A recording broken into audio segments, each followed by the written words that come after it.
Relativa ao mês de fevereiro, vamos ainda olhar para uma proposta que a Assembleia Regional se prepara para enviar à Assembleia da República sobre o regime do IVA para os agricultores. Como é hábito neste programa, reservamos sempre um minuto inicial para um tema livre à escolha de cada deputado e hoje começa. Barreto, deputado do CDS. Boa noite. 3 notas. Uma primeira de uma entrevista que foi dada pelo Presidente da Comissão, André Barroso, em que estranhamente refere ao longo da entrevista que tinha informado ou pedido na altura ao Governador do Banco de Portugal, o Dr. Vítor Constâncio, para supostas irregularidades no BPN. Este é um processo traumático, enfim, um caso de polícia, que custou ao país cerca de 5 mil milhões, que já foi alvo de 2 comissões de inquérito, e por isso não percebo esta intervenção agora, sendo que ao longo das 2 comissões de inquérito esta resposta, uma pergunta num semanário, podia ter contribuído para que se aprofundasse mais esta questão e para que se conseguisse encontrar, enfim, responsáveis por um banco que foi assistido pelo Estado e pelos contribuintes e que está-nos a custar muito. Esta questão entronca numa boa notícia, e essa sim, recentemente do Conselho Europeu, que tem a ver com o mecanismo único de resolução. O que é que isto significa? Significa que a Europa encontrou no valor de 55 mil milhões de euros, chegou a um acordo, mutualizando esse montante, ou seja, todos os Estados contribuem para esse montante, para que, se no futuro acontecer uma situação como esta que ocorreu, da crise das dívidas soberanas, possa haver uma verba para acudir a esses mesmos Estados. Espero que isto evolua também rapidamente para um fundo de garantia de depósitos, para os depositantes, para os contribuintes, para não acontecer aquilo que aconteceu também com o Chipre, ou para não acontecer o que aconteceu com o BPN, que foi os contribuintes a que terem que pagar, e que isso leve também, sim, àquilo que era necessário e importante, não só para a Madeira, mas também para o país, que era a mutualização da dívida acima de 60% do PIB, que era muito importante para baixar os encargos e baixar o esforço dos Estados para com a sua dívida. E terminaria só com uma nota de uma proposta que o CDS Madeira apresentou, ou já apresentou no Parlamento Regional, que tem a ver com um conjunto de incentivos à natalidade, de apoio às famílias e de incentivos fiscais para que se possa resolver um problema que eu julgo que está na agenda e que se terá que pensar, que é de criar incentivos para os nascimentos e para um problema grave que nós temos em Portugal e na Europa também, que é a demografia. A questão do envelhecimento da população. Vamos avançar no programa. Que é relevantíssimo. Exatamente. Vamos falar de números, neste caso não são os números da demografia, que também era um bom tema, naturalmente, para abordarmos, mas vamos falar enfim, daquilo que se perspectiva para os próximos anos, que tem a ver com os cortes. Fala-se novamente em cortes em salários, cortes em pensões. É necessário proceder-se a cortes. Preferencialmente, porquê? Não em salários. E esta é a questão essencial. Porquê? Mas nós temos um conjunto de obrigações. Mas onde vão cortar, então? Então, eu quero... Quem está a governar é que tem que ter soluções. Há duplas responsabilidades. É de quem governa e de quem é líder da oposição. Também deve dizer o que não concorda, quais são as alternativas.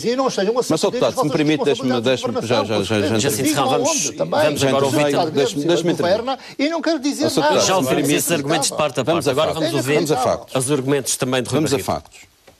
Portugal tem um objetivo, nós terminamos este ano, o ano 2013, com um déficit melhor do que aquele que foi negociado. Seria 5,9, terminamos os dados de hoje do INE, em contas nacionais de 4,9. Este dado é muito importante, significa que o cenário macroeconómico melhorou. Não só os resultados atingidos foram melhores do que aquilo que eram as estimativas dos nossos criadores para connosco, como o cenário macroeconómico para este ano é melhor. E já explico porquê. Mas vamos a factos. Há acordos com a Troika de que os objetivos para este ano sejam no déficit de 4% e para o próximo ano sejam de 12,5%. Ora, baixar de 4 para 12,5 é 1,5. Ora, 1,5 do PIB são cerca de 2,4 mil milhões. O cenário macroeconómico é melhorar as estimativas para este ano é de crescimento de 0,8. Há um conjunto de entidades, OCDE, empresas de notação financeira, o próprio Eurostat dizem que pode ir de 1,12 a 1,4. Isto é muito relevante. Porquê? Quanto maior for o crescimento da economia, menor é o esforço de consolidação. É por isso que eu não sei lhe dizer, neste momento, talvez o Marcos Mendes saiba mais, mas será 1,7 ou são 2 mil milhões. O que eu sei é que tem que haver consolidação orçamental. Ou seja, tem que se encontrar um mix de medidas deste valor entre a receita e a despesa, para que se chegue... São medidas de consolidação. Podem ser do lado da receita, podem ser do lado da despesa. Agora, outras coisas que nós sabemos todos. Foi criado um grupo de trabalho, por exemplo, para a questão da reforma da Segurança Social. E esse grupo de trabalho foi criado para rever o quê? Para introduzir duas questões que eu concordo. A evolução da demografia e a evolução do crescimento económico. E a sustentabilidade do sistema? A sustentabilidade. É porque eu sei que estou a pagar. Mas essas questões são importantes. Essas questões são importantes, mas também é importante, se calhar, dizer-se às pessoas que essas reformas e esses dados que está a dizer vão implicar necessariamente cortes. Pois vão. Podem implicar cortes, mas é para introduzir fatores de sustentabilidade para que as pessoas que vão para as reformas também possam ter uma pensão. É quem contribui para as pensões atuais é a população ativa. Há dois fatores que concorrem forçosamente para isso, que é a demografia, três, aliás, a demografia, aumento da esperança média de vida, o crescimento económico e a taxa de desemprego. Portanto, isto aqui são três fatores que confluem para isto. Agora, nós temos que criar sustentabilidade futura, porque o regime de pensões não é um regime de capitalização, ou seja, não é aquilo que eu deposito todos os meses que eu vou oferecer quando chegar aos 65 anos. É a geração que está a trabalhar agora que está a pagar as pensões dos atuais. Tem que haver aqui uma solidariedade intergeracional, ou seja, não só garantir as atuais, mas também garantir as futuras. Ainda bem que as pessoas vivem mais então, do que vivem há 30 anos atrás. Você sabe disto. Eu até fui um ministro do PS que introduzia as reformas e bem que o ministro ex-ministro Vieira da Silva. Vão cortar. Mais, deixe-me terminar. O deputado não é vazio. Vazio fica o senhor disse. O senhor deputado, o senhor sabe disto, está a dizer este grupo de trabalho. E sabe também, e isto sim o Governo já disse, que algumas medidas transitórias, que o Tribunal Constitucional até deixou passar, como a contribuição extraordinária de solidariedade, são medidas transitórias, têm que passar a medidas definitivas. Ora, se eu vou retirar um imposto, salvo seja, transitório, excepcional, tendo em conta as circunstâncias económico-financeiras e as imposições da Troika, isto tem que ser compensado, se eu vou deixar de ter aquele imposto, com alterações na fórmula de cálculo da Segurança Social, em que se pode encontrar aqui mecanismos de maior equidade intergeracional, garantindo as atuais e as futuras, porque as pessoas que estão a pagar hoje também têm uma expectativa de receber. Agora, há aqui aspectos que podem vir a ser melhorados. E o que pode ser melhorado é o aspecto que tem a ver com o cenário macroeconómico. O que é que contribui também muito para isto é a questão das pensões e dos rendimentos. E o que nós esperamos é que, chegados aqui, e com o efeito que isso teve em vários relatórios, na diminuição da procura interna, que se tente encontrar medidas de consolidação orçamental que ninguém pode fugir, nem o Partido Socialista pode dizer que não quer, não, mas não pode fugir a este debate. Por isso é que tem que dar um contributo responsavelmente com o maior partido da oposição, de dizer no 1,5% de consolidação, pode ser na receita ou na despesa, onde é que se deve. Não, é verdade, Sr. Deputado, não podemos fugir disto, para que se atinja os objetivos. É porque o Partido Socialista subscreveu o Tratado Europeu Orçamental e sempre disse, bom, eu respeito os compromissos com os credores e eu respeito o Tratado Europeu Orçamental, mas eu não quero cortes, mas eu não quero cortes, mas eu não quero cortes. Mas então onde é que nós temos que fazer? É impossível, não é sério. O que eu espero é que não se incida também não é aqui, porque eu acho que isto tem um efeito perverso na economia, muito sinceramente.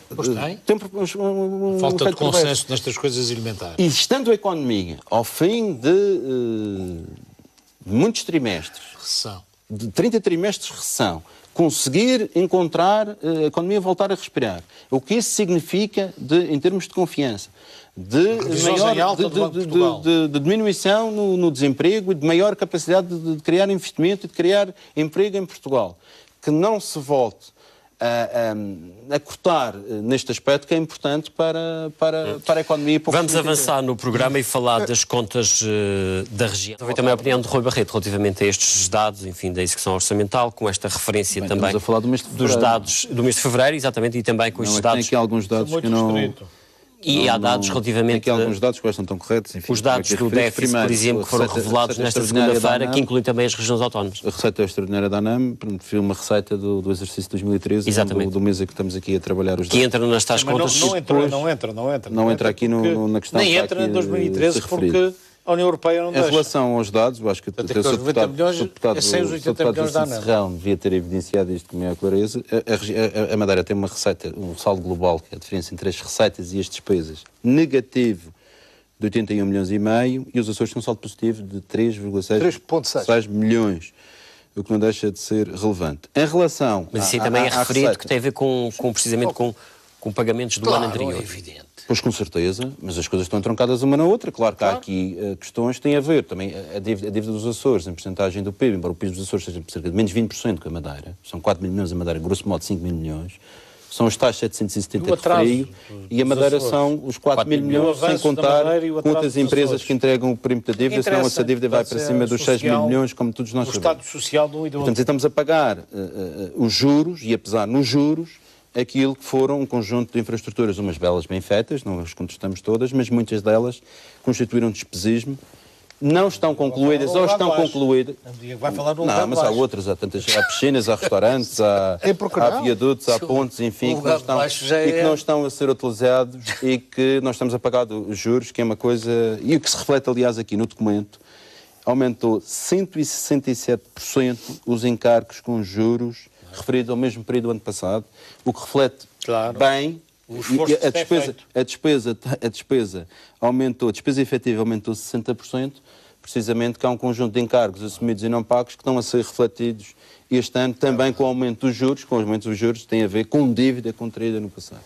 A receita aumenta, a que aumenta mais é o IRC, que eu quero salientar aqui, aumenta 85%, tem a ver, e bem, com o Centro Internacional de Negócios, que apesar de tudo tem feito, foi este governo que incitou as renegociações e, portanto, há aqui alguma recuperação, no início disto ano, uma recuperação de cerca de 200 empresas, salvo erro, no Centro Internacional de Negócios está-se a traduzir. E o ano passado, depois da desajuda, está a recuperar aqui a situação. Um dado a salientar é o IVA, que apesar de todos os aumentos, está a diminuir 2%, demonstra bem o sintoma da atividade económica que não se está a traduzir no aumento da Portanto, significa que aqui a atividade económica na Madeira não está a ter um desempenho tão bom como no resto do país? Não, no país está a ter, apesar de tudo, nesta rúbrica é um aumento da receita, na região não se está a verificar, o que demonstra que a atividade há um abrandamento da atividade económica, o que deve-se aqui salientar, pois está bem, mas a receita sobre o rendimento é retirada imediatamente à cabeça no processamento de salários aos trabalhadores, e portanto é normal. O IRC, pelo efeito do Centro Internacional, do Centro Internacional de Negócios.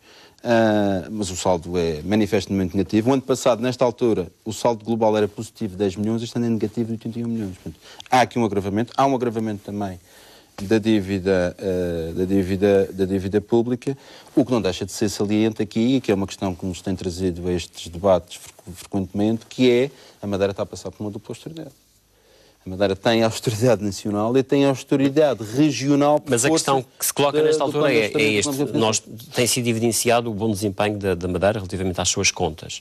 Isso tem sido mais ou menos referido nos relatórios que têm sido feitos, tanto na execução, enfim, orçamental mensal, como inclusivamente os relatórios que o Ministério das Finanças tem feito relativamente às avaliações que são feitas. A questão é saber até que ponto é que a região pode ou não usar... de Finanças, ao fim de largos meses, foram entregues os relatórios... Sim, mas em que medida é que a região pode usar este bom desempenho que está eventualmente a fazer para reduzir a tal carga fiscal que os madeirenses estão a ser obrigados a pagar? O que está a ser feito, e ainda bem, porque isso também está a acontecer com o país, pudera que não fosse assim...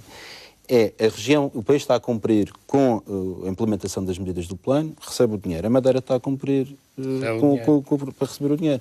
Mal seria se não, ainda mesmo assim ainda houve atrasos, porque ainda não recebemos o dinheiro todo que já devíamos ter recebido. Mal seria que não tivéssemos a receber, quer dizer, tínhamos juntado aqui um problema económico a um problema financeiro. Não acha que já receber o dinheiro para nós vivermos... Não acha que já está a chegar na altura de a região recuperar a tal diferencial fiscal que tinha, como os Açores têm, ter impostos 20% mais... Eu tenho pena que mais abaixo do que na República. Eu tenho pena que as minhas regiões... No IVA tivemos. Não, nós tivemos, e está consagrado, tu sabe disso, os 30%. Eu tenho pena é que tivéssemos perdido... Agora é 20%, não é? Os 30%, que são agora 20%, porque isso ajudaria 20% menos. É muito importante. Mas nunca chegamos a ter 20% no IRS, 20% no IRC, 20% no IVA, 20% nos combustíveis, estamos a falar...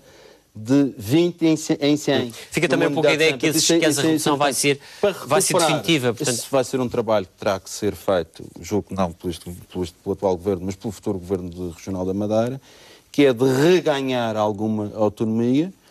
E está-se a fazer o caminho. Ainda relativamente às receitas que a região tem, este mês foi divulgado um acordo no Tribunal Constitucional dando conta de que a região acaba por não ter razão em reclamar a tal sobretaxa de IRS dos 3,5%. Rui Barreto, qual é a leitura que faz disto? Esta questão é recorrente, nós até, penso que a Assembleia Legislativa, mas o CDS, por exemplo, fez um pedido de inconstitucionalidade desta norma das receitas extraordinárias do IRS. O que define o Estatuto é que todas as receitas geradas, cobradas e arrecadadas na região são da região. Portanto, e foi baseado nisso que foram feitos pedidos de inconstitucionalidade. Que até é de uma juíza indicada pelo CDS. A juíza que se absteve, que não votou a favor. Ainda bem que falou nisso. A Mata Moura. Ela teve muito bem nesse aspecto. Devia ter votado contra. Mas esta é uma questão em que nós temos investido todos os anos, aliás até com propostas de alteração ao próprio orçamento, e é inexplicável, e concordo com aquilo que foi aqui referido, que o próprio Tribunal Constitucional analise normas do orçamento baseado em conceitos que são às vezes abstratos, e sobre uma questão que eu acho que é taxativa, tenha uma decisão desta natureza, mesmo que no documento que foi enviado para o Tribunal Constitucional, que é a proposta de orçamento, seja referido que esta taxa é excepcional e temporária e transitória, mas é excepcional, temporária e transitória há 3 anos. E, portanto, nunca se saberá aqui onde é que isso é outra coisa grave, é que da outra vez passou também por causa que era excepcional. Já vamos na terceira e continua a excepcionalidade.